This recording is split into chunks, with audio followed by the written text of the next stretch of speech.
সিলেটে যেভাবে মিজানুর রহমান আজাহারির ওয়াজের শেষে হট্টগোল করে বন্ধ করে দেওয়া হয়েছে তাতে আমি হতবাক এবং ক্ষুব্ধ।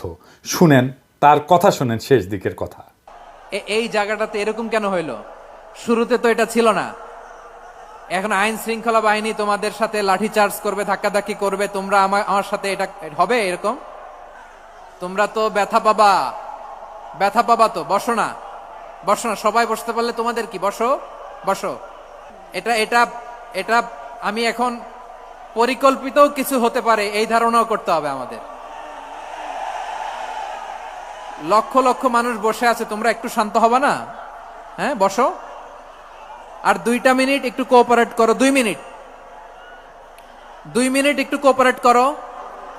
জি পুলিশ ভাইরা, হ্যাঁ আস্তে আস্তে, জি বসে যাবে। হ্যাঁ ঠিক আছে, 2 মিনিট। এই বিভাগে আমার আর আসা হবে না, আমি একবারই তো আসলাম। সো যা বলার তো আমি এখনই বলতে হবে, এমন না যে আমি আবার সুনামগঞ্জে আসবো, হবিগঞ্জে আসবো। খুবই গুরুত্বপূর্ণ কয়েকটা কথা আমি রাখবো তোমাদের সামনে। বসো, শেষ করে দিব। এই তো আর 10 মিনিট সময় আছে আমার হাতে। বসো। মাশাআল্লাহ, এই ঠিক আছে। আমি কলে এখানে এক বিশাল ষড়যন্ত্রের গন্ধ পাইতেছি। ঘটনা ছোট, রাজনৈতিক গুরুত্ব অপরিসীম। আজারি সাহেব নিজেই কইছে যে সামান্য জায়গায় একটা অল্প কিছু লোক এই কাজটা করেছে। শুনেন, পুরো লক্ষ লক্ষ মানুষ, আমি তো দেখতে পাচ্ছি কত লক্ষ লোক হয়েছে। একটা জায়গায় কোনো সমস্যা নাই, এখানে কয়েকশো ছেলে পেলে এই ধাক্কা ধাক্কি। না নিজে শুনতে পারতেছো, না অন্যকে শুনতে দিচ্ছ, না আমাকে বলতে দিচ্ছ। কি করতেছো তোমরা? এগুলো কি করতেছো? আমি আজকে just as a gesture of goodwill আমি নামটা কইলাম না কে করিছে, কয়া দেবো কিন্তু কে করিছে এইটা। এই হট্টগোল হয়ে কেন সুষ্ঠুভাবে শেষ করতে পারলেন না তাফসির মাহফিল আজারি সাহেব? কারণ বিএনপি নেতারা প্রকাশ্যে বলিছে মাহফিলে আজারি সাহেব হেস্তনেস্ত শিকার হবে, এটা কইছে বিএনপি নেতা। সত্যি কথা, আমি ব্যানে করছি না। এই যে শুনেন, রহমান আজারি বক্তব্য রাখে বিএনপির বিপক্ষে, এত সাহস সে কোথায় পায়? আপনি এই জামাতের পক্ষে কথা বন্ধ করেন, নাহলে দেশের মানুষ যেভাবে আপনার এই যে মাহফিল করে, মাহফিলে কিন্তু আপনি আস্তে আস্তে শিকার হবেন এই মুসলিম লীগের কারণে। কারণ এই মুসলিম লীগ কিন্তু বিএনপিকে পছন্দ করে, এই মুসলিম লীগ কিন্তু অন্য সংগঠনকে পছন্দ করে। কিন্তু আল্লাহর নামে স্লোগান দিয়ে, ধর্মের কথা বলে, মাথায় টুপি লাগিয়ে পাঞ্জাবি পরে বিএনপিকে বলবেন না আপনি, তাহলে কিন্তু আস্তে আস্তে শিকার হবেন। আবার যে কোনো মুহূর্তে কিন্তু আপনি দেশান্তর হতে পারেন। ঠিক তার পর দিন এই ঘটনা ঘটলো। তার আগে তো অনেক নেতা, রিজভী ভাই তার সহকর্মীদের তাতায় রাখছে।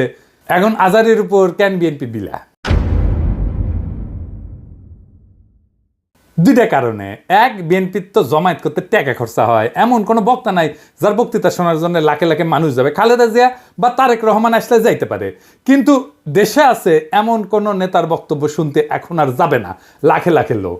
আর আজহারীর বক্তব্য শোনার জন্য স্মরণকালের সর্ববৃহৎ সভা হচ্ছে, যেটি যাচ্ছে সেটি হচ্ছে। এটা গা টাটাইতেছে বিএনপির। জনসমাগম মানে ক্ষমতা, বুঝছাও? আমাদের ভিডিওর ভিউ গেলে ক্ষমতা, আমাদের পোস্টের লাইক শেয়ার ক্ষমতা, এই ক্ষমতাকে বিএনপি চ্যালেঞ্জ মনে করিচ্ছে। আর 2 নাম্বার, ইন্ডিয়ার ডরায় জনপ্রিয় ইসলামী বক্তারে। এই জন্যই তারা চড়াও হয়েছিল মৌলানা দেলাওয়ার হোসেন সাইদের উপরে। আজহারী সাহেব ইভেন বিগার থ্রেট তাদের জন্যে, বড় ভয়, কারণ সংঘবদ্ধ মুসলমানে তাদের ভয়। আজহারী জামাত করে না, তার বয়স কম, তারা যুদ্ধাপরাধী বানাইতে পারবে না। চমৎকার কথা বলে, আধুনিক, মননশীল, অপূর্ব সুন্দর গলা আর চেহারা, মাশাআল্লাহ, ইংরেজি বলতে পারে ভালো। এইরকম একজন দায়ীকে কোনোভাবে টলারেট করবে ইন্ডিয়া? করবে না। এক বেকুব তার মাথার দাম ধার্য করেছে। শুনেছেন? শুনেন,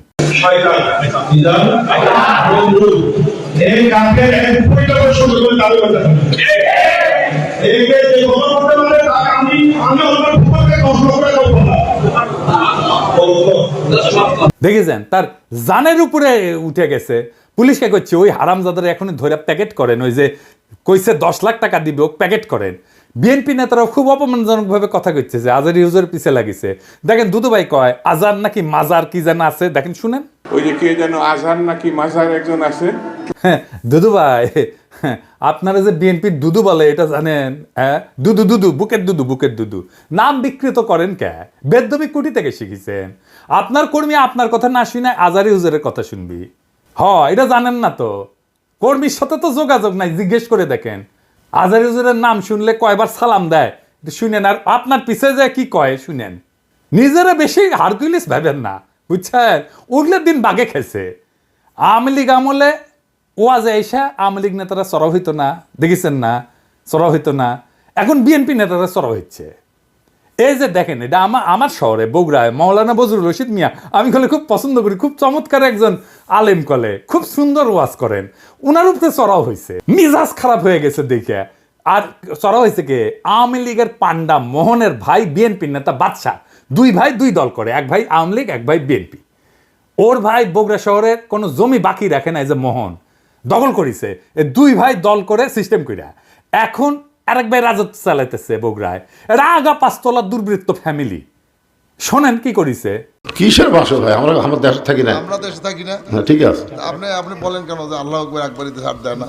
আমাদের প্রত্যেকটা এই প্রোগ্রামে দেখো না, না এই জায়গাতে আমি কি বুঝতে পারছি, চাকে শোনেন না না এখানে যে কোরআন শরীফ তেলাওয়াত হলো, একবারই দিছে আল্লাহ আকবার, হাম্মাম করতে আর দেয়নি, এটা ঠিক না। তার মানে দিছে তো না, তার মানে দেয়নি, দিছে তো। একবার দেখ 10 বার দেখ দিছে। আপনারা কোন আওয়ামী লীগের মধ্যে দিছে? আপনি তো বললেন একবারই দিছে আর দেয়নি, এটা তো ঠিক না। আমি একটু আমার প্রধান বক্তার সাথে বিহার করেছিলাম যে উনি বলতে চেয়েছিলেন যে একবারই হাম্মাম সাহেব বলছেন, এটা তারপর কি বলছেন আমি আসলে এই করি, যখন বলছে একবার বলেছেন আমি সেটাকে বিহার করেছি। আমরা ইসলাম কারো ব্যক্তিগত সম্পত্তি নয়, ইসলাম সকল মুসলমানের সম্পদ। কেউ যদি মনে করে এটা আমার ইসলাম আমার একাধিক আর করো না, এটা তো সঠিক না। যারা ক্ষমতার থাকতে যা করেনি, এরা ক্ষমতার যাওয়ার আগেই তার সাথে বেশি করতেছে। জোরে কোন কথা ঠিক কি না? রাধাবার সাথে আউট হয়ে গেছে। মাহফিলে যারা যাবেন, কোন রাজনৈতিক নেতা যদি আলেমের সাথে বেদবি করে না, একেবারে পায়দা ফেলাবেন, পারমিশন দিলাম, আমার নামে যেন কেস দেয়, আমি কয়ে দিছি। আর হুজুরেরা আপনাদের বলি, বেদবি নিয়েন না। আপনারা কোন আক্কেলে এই সমস্ত রাজনৈতিক দুর্বৃত্তদের ওয়াজের মঞ্চে আপনাদের পাশে বসতে দেন? ওদের সেই যোগ্যতা আছে আপনার পাশে বসার? পাবলিকে তো আপনার ওয়াজ শুনবার এসেছেন নাকি? ওই গুলো ক্ষমা দেখবার আসছে, তা তো আসে নাই। আমি দুঃখিত, মুখ খারাপ করলাম, হুজুর বেয়াদবি মাফ করে দিয়েন, কিন্তু এ তো মেজাজ খারাপ হয়ে যায়। তো আপনি কেন ওগ্রে পাশে বসান কেন? আপনার ওয়াজে জমায়েতের ফুটেজ খাবার আসে, ওই হারামজাদা নিজেরা দেখলে তো পাবলিক আসবে না, কথাও কবার পারে না। আপনার ওয়াজের জমায়েতের ফুটেজ খাবার আসে, এটি এসে সে দেখায় যে আমি মেলা বড় নেতা। এগুলার পাত্তা দিবেন না, দাবরানি দিবেন, সাইজ হয়ে যাবে। ওয়াজের দিন তারিখ যেদিন ফাইনাল করবেন, ওই সময় কয়ে নেবেন মঞ্চে, যেন কোনো রাজনৈতিক নেতা না উঠে। এই হারামজাদাগুলো সেকুলার সাজে, কয় যে ধর্মকে রাজনৈতিক উদ্দেশ্যে ব্যবহার করা যায়। তুই উঠিস কেন ওয়াজের ইয়েতে? তুই রাজনীতি করিস তো, তুই ধর্মকে ব্যবহার করিস কেন? তাইলে তুই উঠিস কেন ওয়াজের স্টেজে, মঞ্চে? কোনো রাজনৈতিক নেতাদের বক্তব্য দিতে দেওয়া যাবে না। ওরা কয় না নির্বাচনে আসেন, রাজনীতিতে আসেন, কয় না। হ্যাঁ, এই যে দুদুভাই কইছে, এই যে শুনেন, ভাইরে রাজনীতি করবেন স্বনামে আসে, আড়াইলে আপনার লেগে রাজনীতি করে। এবার কইবেন তুই এটা ওয়াজ কর, নিজে নিজে কর, দেখি দেখি হাউ মেনি প্যাডিতে হাউ মেনি রাইস, পারিস নাকি দেখি। আগামীর বাংলাদেশে রাজনৈতিক দুর্বৃত্তদের ঠাঁই নাই। হাজারো ছাত্র জনতা এমনি এমনি তাদের জীবন দেয় নাই। আমরা নতুন রাজনীতি চাই, আমরা নতুন কণ্ঠস্বর চাই, আমরা ফ্রেশ জিনিস চাই, সেকেন্ড হ্যান্ড মাল না। ইনকিলাব জিন্দাবাদ।